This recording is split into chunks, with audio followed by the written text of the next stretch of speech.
So, Michelle and Rosemary, thank you very much indeed for setting the scene and some quite interesting things to think about. We've got about 15 minutes for questions and discussion, and I certainly picked up some murmurs at certain points.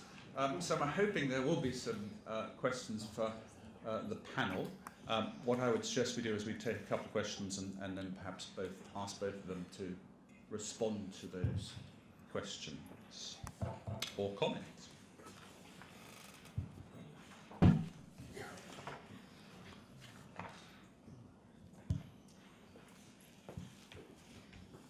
Thank you very much. Really interesting on all sides. From the presentation about the PTA and the what next and staff training, CPD, etc. Is there anything we do to train parents as well? Have you any experience of how we can make parents better informed? So how can we train parents, or better train parents perhaps? Is there another question that we can put together with that? There's one at the back, thank you.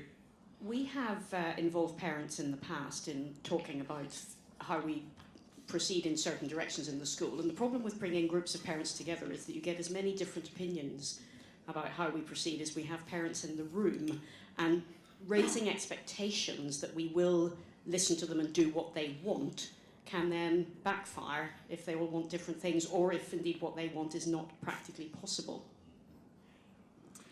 So it's about the practicality of meeting everyone's expectations. Okay, so perhaps you'd like to address those 2 points. So good examples of how we engage and train parents, whatever that means, and good examples of how to meet everyone's expectations. That's easy. That's easy. Michelle, would you like to start? Yeah, I'll kick off. Thank you very much.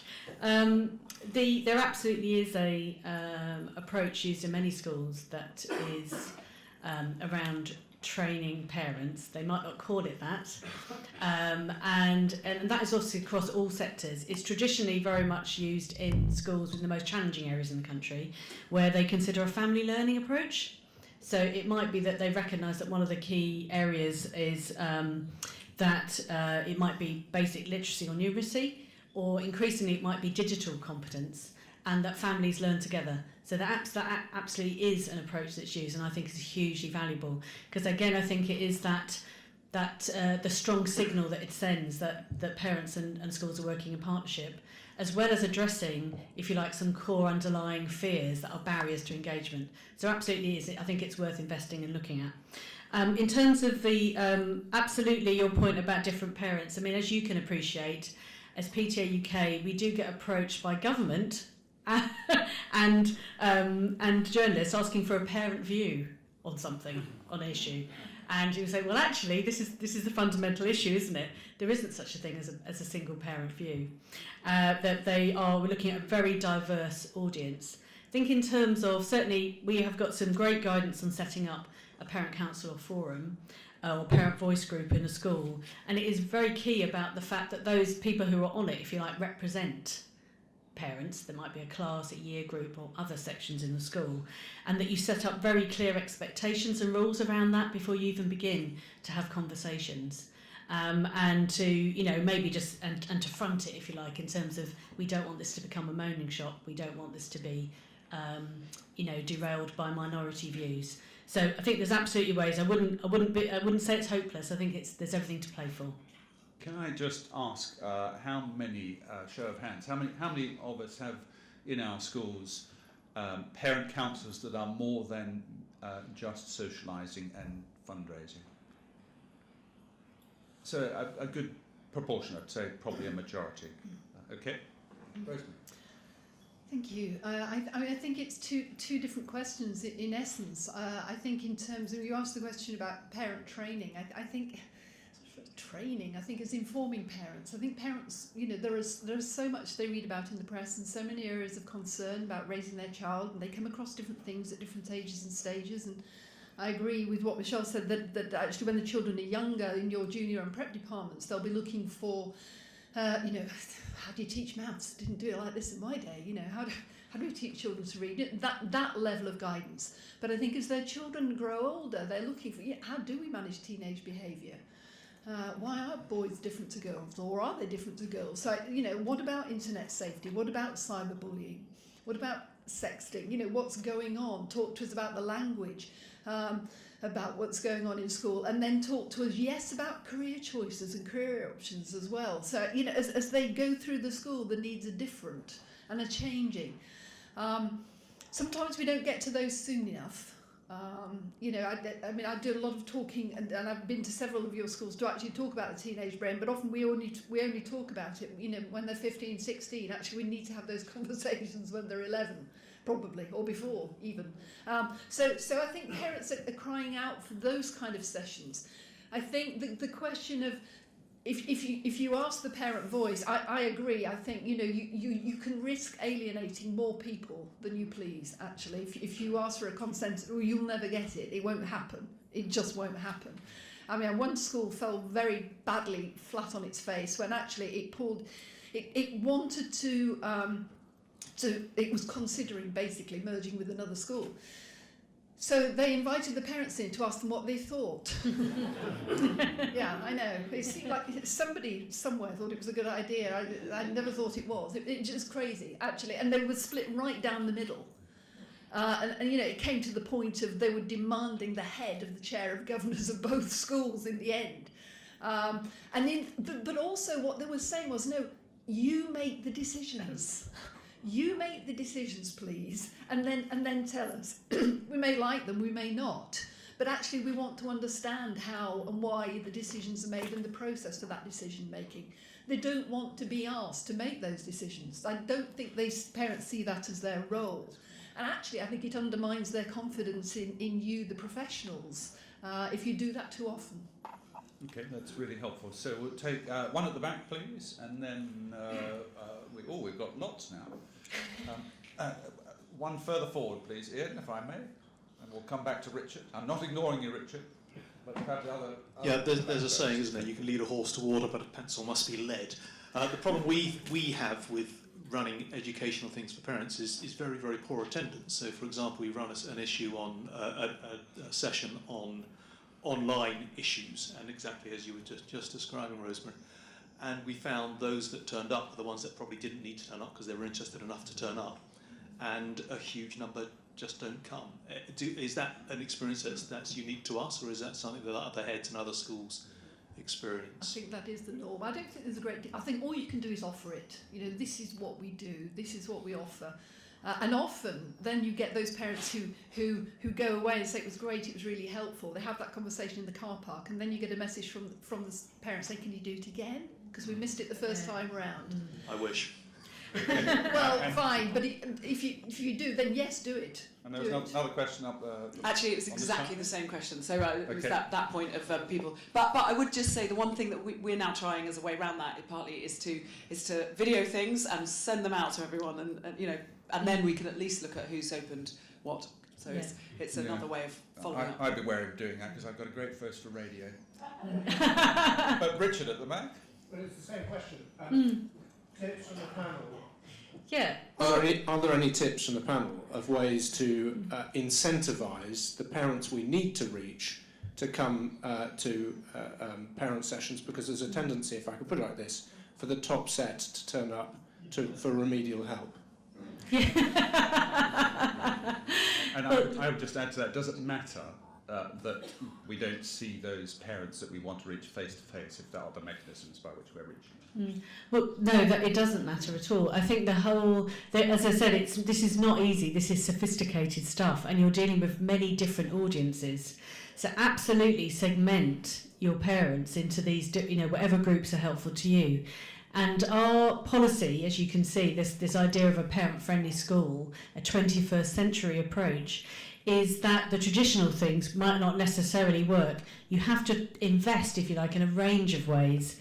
And if you're looking at time-poor parents who physically can't get into school, then absolutely the virtual approach and using your technology to the full, I think, has huge potential. And certainly secondary schools, I think, have got something to learn to teach the primary schools in this area, which depend very much on physical appearance in school. So absolutely, I think what we have found is that peer-to-peer is incredibly important. So if you have got a good sort of PTA parent body, that they almost have the Heineken effect. they can reach parents in soft ways that the school can never do, and so not to disregard that as a way of engaging parents, as well as looking at some of those other techniques. So I would encourage you, don't give up, just maybe rethink and give it a fresh look.